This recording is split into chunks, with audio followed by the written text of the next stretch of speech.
매직 악셀! 네, 안녕하세요. 저희 매직 악셀의 미스터 쿠입니다. 안녕하세요, 매직 악셀의 준입니다. 오늘 주제는 고기 편입니다. 오늘 고기 전문가를 모셨습니다. 고기 박사라고 보통 별칭으로 말씀드리는데요. 고기 박사이신 김태경 박사님을 큰 박수로 모시겠습니다. 네, 먼저 자기소개 해주시죠. 식상경영 박사고요. 네. 식용 마케터라고 활동하고 있습니다. 지금은 책 쓰는 일을 주로 하고요. 콘텐츠 네. 만드는 일을 해요. 고기 이야기들에 대한 이야기들을 주로 쓰고 있어요. 최근 들어서는 한돈 자조금하고 일을 많이 했어요. 그러니까 네. 돼지고기의 역사라든지 네.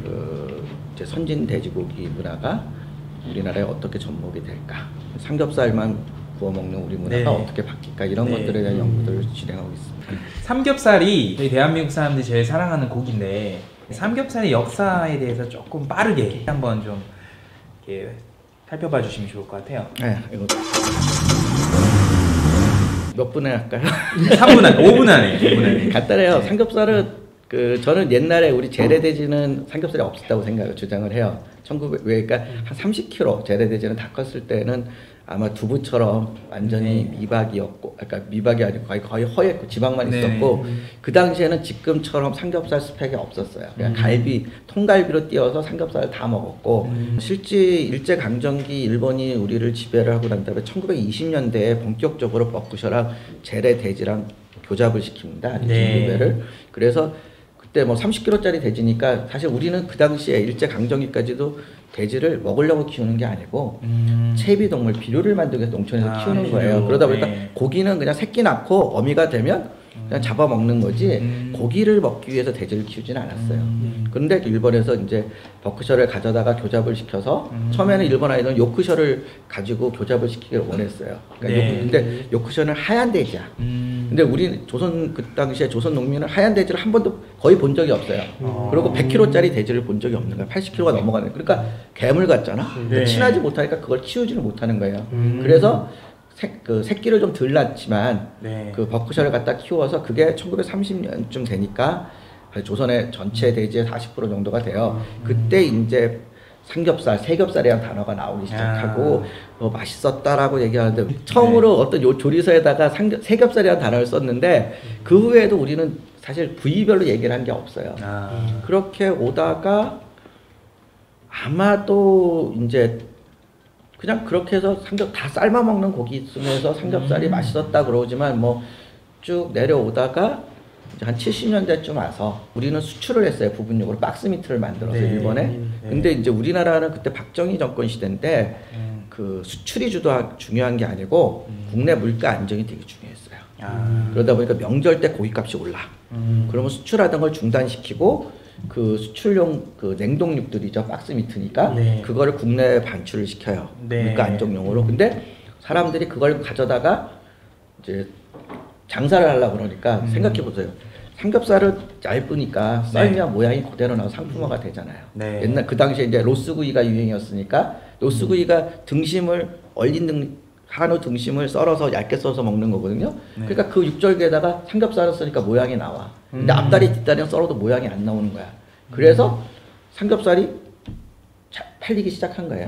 그러니까 지금은 갈비를 식당 사장님들이 직접 hod드는 집이 그렇게 많지 않아요. 다 공장에서 받거나 강원에서 받아오는데 옛날에는 그 육가공의 개념이 없었어요. 70년대는. 그러다 보니까 육부나 사장님이 직접 떠야 되니까 노동비가 많이 들어가지 않습니까? 네. 그리고 육부장님이 건조가 좀 있으시거든요. 네. 그러다 보니까 그 갈비집을 하는 게 좀 애로가 있었는데 삼겹살은 그냥 사다가 냉동 삼겹살이니까 그냥 놓고 팔면 되니까 패스트푸드야. 그리고 이거 특별한 요리 기술이 필요 없잖아요. 그러니까 삼겹살을 많이 먹었고 또 삼겹살을 먹은 이유 중에 돼지고기가 맛없어졌던 시기가 1970년대예요. 그러니까 우리가 삼원교잡이라는 걸 쓰면서 네. 생산성은 좋은데 고기 자체가 깊은 맛이 없어요. 그러니까 기름이 많은 삼겹살이 그 맛없는 돼지고기를 대체할 수 있었던 거죠.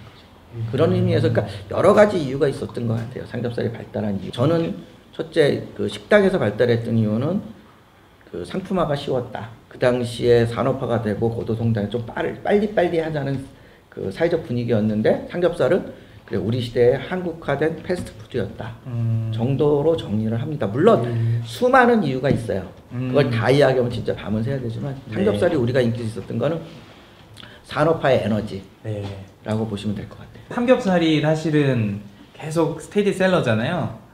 그렇죠? 아닌가요? 요새? 아직은. 예. 앞으로의 삼겹살 시장은 어떻게 전망하고 계시나요? 저는 삼겹살에 소주 한 잔을 하는 거를 축제식이라고 생각을 합니다. 일종의 재래 행사죠. 네. 우리가 모닥불을 피워놓고 사냥하고 온 고기를 가져다가 제사를 지내고 또 부족이 나눠 먹던 그런 어떤 원시 문화 속에서의 그것이 현대화된 재래 행사. 그래서 우리가 남이냐 하면서 불판에서 안도를 하면서 소주잔을 기울이고 그 다음날 열심히 일하던 어떤 그런 우리 아버지 때 네. 여기 보시는 저희 때 모습들인데 지금은 그렇지 않잖아요. 그러니까 축제가 많이 죽었어요.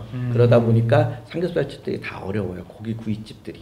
이제는 고기를 밥으로 먹습니다.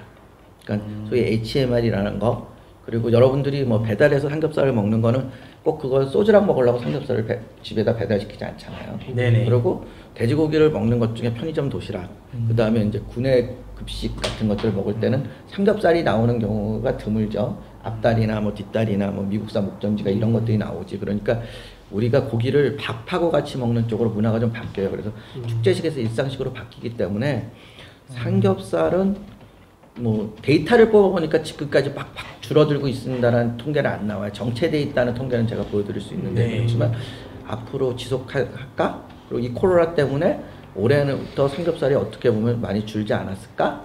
이게 만약에 진짜 보복적 소비?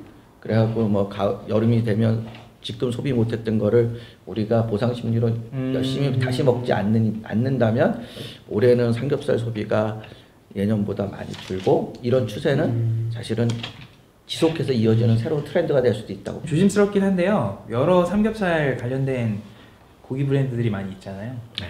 그 여러 프랜차이즈 브랜드도 있고 개인 매장도 있을 건데 박사님이 생각하시는 좋은 프랜차이즈 브랜드, 아니, 소비자들이 좀 이래서 뭐 좋아한다 뭐 이렇게 느껴지시는 거, 아니, 개인적으로 좋아하는 브랜드 좀 언급해 주시면 좋을 것 같아요. 그 이유와 함께요.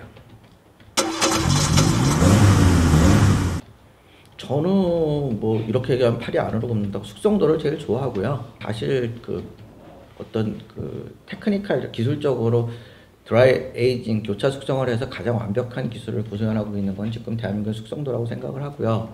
네. 나머지 식당들 괜찮은 식당 되게 많아요. 트렌드적으로. 네. 그런데 고기 맛으로는 숙성도가 최고다. 근데 이제 과연 숙성도를 삼겹살집이라고 얘기할 수 있을까?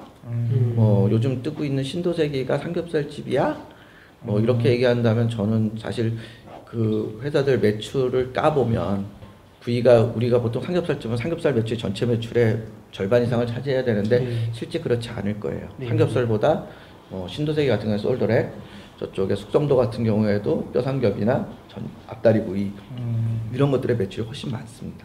그게 좀 실질적인 변화죠. 우리는 그냥 그 집을 돼지고기집이면서 네. 삼겹살집이라고 통칭하지만 이제는 아니라는 거죠. 예, 이거 저도 특정 브랜드 거론하긴 그런데 H 한참 엄청 폭발적으로 성공했던 하 무슨 브랜드가 있었는데 혁신이었던 것 같아요. 뭐 이게 뭐 별거 아니지만 이게 구워주는 방식이나 이런 부분들, 그 브랜드가 요새는 조금 주춤한데 혹시 그런 이유에 대해서 혹시 생각해 본 적 있을까요?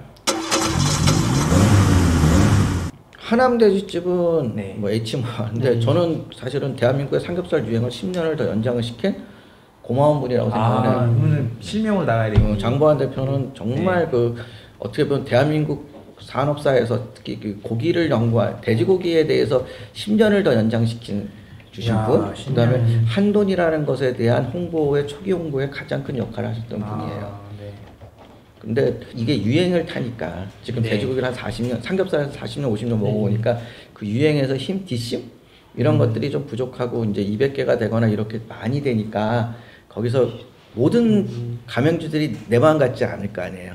그러니까 커지면서 생기는 문제이지 자체 실력이나 이런 것들에 대해서는 그분은 역사적 역할을 다 하셨어요. 네. 우리가 뭐 대통령들마다 평가가 다르잖아요. 근데 네. 그분은 그 시대의 역할을 했다는 것처럼 네. 장무한 대표는 정말 그 우리나라 그 돼지고기 산업사만 놓고 보고 삼겹살의 유행을 10년을 더 연장시켰던 그리고 그 소위 그 결이 다른 네. 하나의 높여주는 역할을 네. 하셨던 분이라고 보시면 돼요.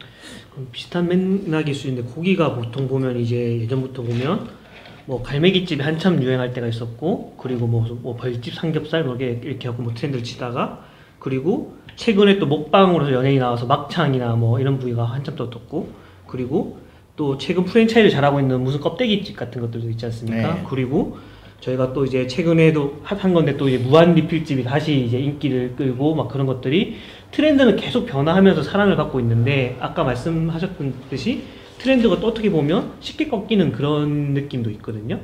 그래서 이런 것들이 왜 그렇다고 생각을 하시는지 단순히 아까 말씀드렸듯이 프랜차이즈가 규모가 커지고 사람들이 뭐 식상해서 그런 건지 그런 것들 혹시 생각해 보신 것들이 있나? 그러니까 해서. 유행의 폭이 짧아지는 것도 이유가 되고요. 네네네. 요새 최근에 나오는 모든 식당들이 컨셉은 되게 좋아요. 그리고 기획력 아주 좋고 근데 맛에서 자기만의 노력과 깊이를 조금 상실한 거 아닌가. 물론 인기 있고 돈 많이 버시고 뭐 잘 되는 집이니까 제가 뭐라고 얘기 못해도 저는 유행이 짧아지는 이유는 그 이제 사람들의 욕구가 너무나 다양한데 그들이 가장 추구하는 궁극적인 건 맛인데 그 맛의 깊이를 못 따라가는 그 뭐랄까 영혼이 담긴 맛? 그래서 이거 정말 개소리일 수도 있는데 그 맛의 본질에 대해서 조금 더 고민들을 안 하시는 게 문제인 것 같습니다.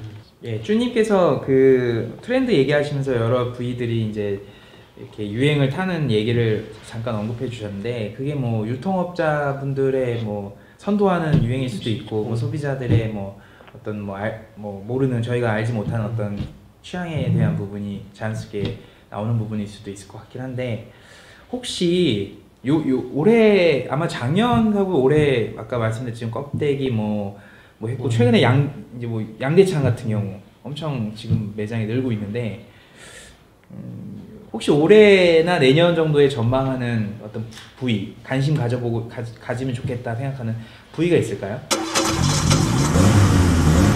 메뉴로는 아마 돈가스가 뜰 거예요. 돈가스. 그다음에 이제 한우 쪽에서는 불고기가 떠주면 좋은데 네네. 그건 어떻게 될지 모르겠어요. 그리고 개인적으로는 샤브샤브를 밀어요. 돼지고기 샤브샤브를. 돼지고기 근데, 샤브샤브요? 근데 그거는 조금 더 많은 시장을 봐야 될 것 같고 그러니까 이제 왜 돈가스라고 생각하십니까 하면 아까 이렇게 축제로 술하고 먹는 게 아니고 밥으로 먹을 때 네. 돈가스는 이미 그 주식화되어 있는 돼지고기 네. 고기 중에 하나이기 때문에 그 돈가스 집들이 많이 나올 거고 지금 한우식 삼겹살집이 어려우신 분들이 예. 점심이나 이런 걸 팔겠다 그러면 돈가스에 대한 도전을 많이 하실 거예요. 그러니까 돈가스 식당이 우후죽순처럼 생길 수도 있어요. 지금도 많은데 더 생긴다는 거죠? 그럴 수도 와. 있어요. 그래서 경쟁이 심화될 거고 네. 그러다 보니까 아마 그 돈가스 집의 차별화하는 거는 뭐 지금은 소바나 이런 거 면류를 차별화시키는데 저는 함박 스테이크라고 생각합니다. 네. 한우는 사실은 지금 상당히 그 가을이나 겨울이 되면 위기가 올 수도 있어요. 사육도수는 많아지고 공급량은 많아지는데 소비는 좀 너무 등한 채로 더 몰리는 경향이 있어서 그런 부분이 생기고 구이용 쪽으로 얘기한다면 지금 특수 부위 머릿고기 쪽에서 특수 부위 얘기가 많이 나오는데 네. 이게 곧 한계가 온다면 그 일본에서 얘기하는 호르몬 야끼 그러니까 부산물 구이 그러니까 돼지 부산물이든 지금 사실 대창도 호르몬 야끼 중에 하나잖아요. 그렇죠. 그러니까 이제 호르몬 야끼의 다양성에 대해서는 지금 밤새고 설명해도 못하지만 그 다양한 호르몬 야끼에 대한 도전들이 나올 겁니다. 아. 삼겹살도 무슨 오늘 얘기하면 뭐 밤샐 수 있는 건데 또 그에 또 준하는 또 저희 불고기도 사실 할 말이 많으실 것 같아요. 네. 그 뭐 맥적 설화맥까지는 아실 거고 그게 러비안이로 와가지고 그게 이제 하찮은 말로 불고기가 됐었다. 네. 그러니까 이제 우리나라 불고기의 기본적인 역사인데 저는 그게 맞다고 생각해요. 그래서 이 불고기란 단어는 평안도 지방에서 나온 요리가 아닌가 그리고 그 언어 아닌가 왜 1935년도 동아일보에 보면 평양에서 뭐 불고기를 구워 먹었다는 기사에 나오니까 그 네. 표준어를 쓰잖아요. 기사에는 나오니까 불고기란 그 음식의 실체를 모르겠어요. 사실은.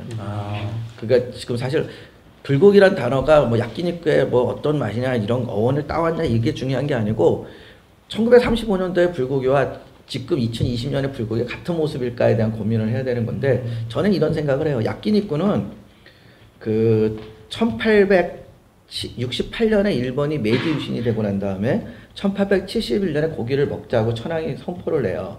그 당시 그러니까 1870년대 당시에 야끼니쿠의 개념은 그냥 바베큐예요. 고기를 구워 먹는 모든 요리를 그 야끼니쿠라고 일본에서 불렀다가 그게 점점 의미가 축소가 돼서 아마 반면에 우리나라의 불고기는 1930년대 35년까지 불고기는 평양 모란봉에서 뭔가 연기가 팔팔 나고 그 연기가 너무 나서 나무가 꽃이 말라 죽는다. 그래서 평양 경찰서에서 단속을 한다 정도니까 지금처럼 먹는 뭐 전골식 불고기는 아니었겠죠. 그건 연기가 안 나니까. 네네. 근데 하여튼간 그게 어느 날 와가지고 보니까 지금 여기서는 광양식, 언양식, 서울식 네네, 뭐 그렇죠. 9가지 8가지 뭐 뚝배기 불고기까지 요리가 많아요. 그러니까 식당에서 이름을 그냥 물고기도 불고기라고 불러버린 그래서 요리가 많아지니까 가치가 하락한 거 아닌가 이런 생각을 해요. 그래서 불고기의 르네상스, 불고기 가치를 높이는 거는 좀 더 맛있는 고기. 그러니까 제가 제일 정말 안타까운 건 한우를 가장 잘 다루시는 한우 프라자, 한우 생산자들이 움직이는 식당을 가보셔도 물고기를 불고기라고 팔아요. 전골식 고기를. 그러면 그분들 그 좋은 한우, 그 싱싱하고 맛있는 한우를 꼭 이렇게 팔아야 될까? 조금 더 고기 제맛을 살리는 불고기를 만들면 안 될까 하는 생각을 좀 해요. 그래서 불고기의 원형대로 그러니까 뭐 우레옥 불고기 비싸잖아요. 한 3만 넘어가고 그런 거기까지는 아니지만 아마 생산자들이 시골에서 그 프라자에서 한우 불고기를 만들어도 19,000원대, 18,000원대 충분히 판매할 수 있는데 그런 어떤 것들을 가지고 이제 조금 더 사람들하고 가까워져야 되지 않겠나 하는 좀 아쉬움을 갖습니다. 근데 서울식 불고기가 1950년대 나와요. 서울식 불고기가 물을 많이 있는 불고기인데 어떤 분이 그런 얘기를 하시더라고요. 우리나라에서 그러니까 소에다가 물을 먹인 시기가 있어요. 그거를 70년대는 뭐 서울에 유통되는 고기가 80-90% 물을 먹였다. 근데 소에다 물을 먹인다 그러면 뭐 물 한 잔 먹이는 게 아니고 네. 그 당시에는 살아있는 소가 한 400kg, 350kg 됐는데 한 40리터, 60리터를 먹여요. 그러니까 말하자면 그걸 가지고 불고기에서 고기를 구우면 그냥 국물이 줄줄줄 떨어지는 거야. 그러니까 석쇠에다가 구울 수가 없는 거야. 그래서 그래서 근데 그 얘기를 듣는데 서울식 불고기랑 일치를 해요. 그러면 우리 물을 언제 먹였냐 그랬더니 미군 아이들이 전쟁해서 와서 한국에 와서 사는데 고기를 먹잖아요. 근데 우리 때 그 당시는 다 일소잖아. 그러니까 네. 너무 근육이 질긴 거야. 그래서 탄산수를 먹였다는 거야. 아하. 그래서 그걸 보고 한국 사람들도 먹였다라고 얘기하는데 과연 미군들이 탄산수를 먹이는 걸 보고 먹였을까? 예전에 우리도 물을 먹이지 않았을까? 그건 모르겠어요. 근데 하여튼 1950년대에 특히 서울 쪽에 유통되는 소들의 많은 양이 물을 먹인 소였어요. 그렇기 때문에 그때 만약에 불고기를 광양식이나 언양식으로 할 수가 없는 거예요. 더 많이 확인해 봐야 될 필요성은 있습니다. 어떻게 그 이런 시골에 있는 돼지나 소들이 어떻게 해서 우리 식탁으로 오고 그 중간 이제 과정 속에서 어떻게 가격이 만들어지고 이런 부분들 유통의 흐름에 맞춰서 좀 얘기해 주실 수 있을까요? 이거는 표를 보고 설명해야 돼서 되게 어렵고요. 어려워요? 그냥 돼지는 거의 우리는 기업화되어 있어요. 그래서 사료회사나 대기업들, 메이저 브랜드 회사들, LPC라고 그러는 데서 사가지고 이제 많이 부분육화됐고 경매 시장에서 경매하는 양이 되게 적은데 그래서 지금 유통 구조를 뭐 이렇게 몇 프로 설명하기도 어렵고 뭐 중간에 마진가지 이게 저희는 이제 이거를 가르치고 이걸 배우는 사람들인데 그때마다 조사할 때마다 다르고 그거에 대한 의미는 별로 이제 많이 그 소비자가 없는 것 같아요. 단지 중간에 이제는 식당은 돼지고기는 뭐 도드라미니 선진이니 하이포크니 대리점에서 사는 게 주다. 그렇게밖에 살 수가 없다. 내가 내 돼지를 원하는 거 사는 건 되게 어려워졌다. 그런 시대가 됐고요. 소는 경매로 사는 물건들이 많아요. 아직도. 그리고 소는 대형 브랜드가 있어서 뭐 어떤 회사가 대한민국에 몇 프로를 쥐고 있다 이런 게 없고 아직까지도 지역 축협들에 의해서 그 개별적으로 움직여서 초이스하는 데 능력들이 많이 필요한 것 같고요. 네, 그렇군요. 지금 길게 이야기 나누고 있는데요. 또 우리 또 PPL 한번 또 해줘야죠. 저 이거 좋아해요. 예, 좋아하시죠? 이 회사가 터진다 하면서 지금 이게 대기 타고 있는 회사거든요. 이 회사가 빨리 터져야 또 우리 매직악셀을 촬영하고 있는 저희도 이거 뭐 박스로 받아서 이거 여기서 이렇게 보내주고 막 이런 거 할 수 있을 텐데 아직 터지지가 않고 있습니다.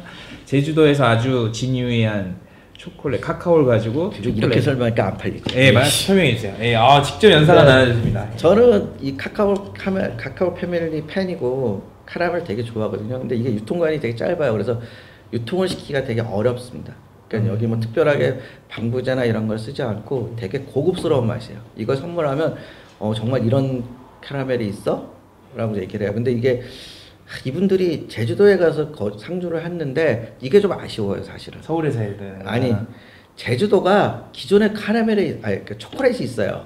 근데 그렇죠. 선물 그게 좀 뭐라 그럴까 그냥 선물용이지 맛있는 초콜릿이라는 개념이 없잖아요. 그리고 초콜릿 회사가 한 10개 정도 될 거예요, 아마. 그런 데서 많이 생산되고 싸구려로 팔리고 애들 뭐 수학여행 갈 때 선물이나 이렇게 팔리니까 이 제주 카카오 이 캐러멜과 초콜릿이 그냥 그런 유거나라고 생각을 해요. 일반인들이 다 그렇게 생각하는데 이거는 다르죠. 이렇게 생각하시면 돼요. 카카오를 뭐 유럽에 어디 가서 정말 초콜릿 전문하는 회사에서 그 장인의 정신으로 그냥 손으로 한 땀 한 땀 만든 것 같은 그런 맛과 그런 품질을 가지고 있는 카카오고 정말 남미산 카카오를 가지고 만든 격이 다른 한국에도 이런 초콜릿 회사가 있다는 것에 대해서 되게 즐거워해야 돼요. 그리고 안전한 식품입니다. 매직 악셀! 안녕하세요. 매직 악셀의 순입니다. 매직 악셀에서는 저희 방송에서 다루지 못한 세부적인 내용이나 재밌는 내용들을요 리포트로 만들어서 제공하고 있습니다. 이 리포트가 궁금하신 분들은 좋아요, 구독, 알람은 필수! 그리고 자신의 메일 주소를 댓글로 남겨주시면요 저희가 보내드리도록 하겠습니다. 감사합니다. 매직 악셀!